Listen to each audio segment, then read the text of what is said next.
KP Sharma ওলি ক্ষমতাচ্যুত হওয়ার পর নেপালে এখন বইছে সংসদ নির্বাচনের হাওয়া।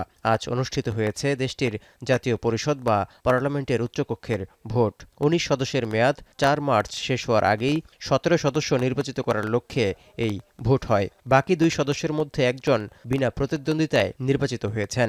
মন্ত্রী পরিষদের সুপারিশে আরেকজনকে মনোনীত করবেন দেশটির রাষ্ট্রপতি। আপনাকেই বলছি, ইন্স্যুরেন্স করলে সিটিতে সুরক্ষা পাবেন নিশ্চিত। সংবিধান অনুযায়ী জাতীয় পরিষদের শূন্য পদ পূরণের জন্য মেয়াদ শেষ হওয়ার কমপক্ষে ৩৫ দিন আগে নির্বাচন অনুষ্ঠিত হয়। ৫৫০ জন প্রাদেশিক পরিষদের সদস্য এবং ৭৫৩ জন স্থানীয় পর্যায়ের প্রধান ও ডেপুটি সহ মোট ২০৫৬ জন ভোটারের ভোটে জাতীয় পরিষদের ১৭ সদস্য নির্বাচিত করা হবে। তবে ভোটারদের মধ্যে এবার ১৪টি পদ শূন্য রয়েছে। এদিকে আগামী ৫ মার্চ হতে যাওয়া ২৭৫ আসনের প্রতিনিধি সভা বা জাতীয় নির্বাচনের সময় ঘনিয়ে আসতেই প্রার্থীদের ভোটের লড়াই তুঙ্গে। এ অবস্থায় লাইমলাইটে ফিরতে মরিয়া ক্ষমতাচ্যুত প্রধানমন্ত্রী এবং কমিউনিস্ট পার্টি অব নেপালের চেয়ারম্যান কেপি শর্মা ওলি।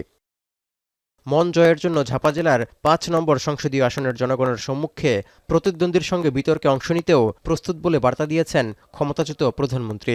তবে একই মঞ্চে বিতর্কে অংশ নেবেন না বলে সাফ জানিয়ে দিয়েছেন রাষ্ট্রীয় স্বাধীনতা পার্টির নেতা এবং তরুণ প্রজন্মের আইডল খ্যাত র্যাপার বলেন্দ্র শাহ। ওলির সঙ্গে মঞ্চ ভাগ করে নেওয়া মানে বিক্ষোভের সময় চালানো হত্যাকাণ্ডের বৈধতা দেয়ার শামিল বলেও মন্তব্য করেন তিনি। তৌহিদুর রহমান, এখন বিশ্ব।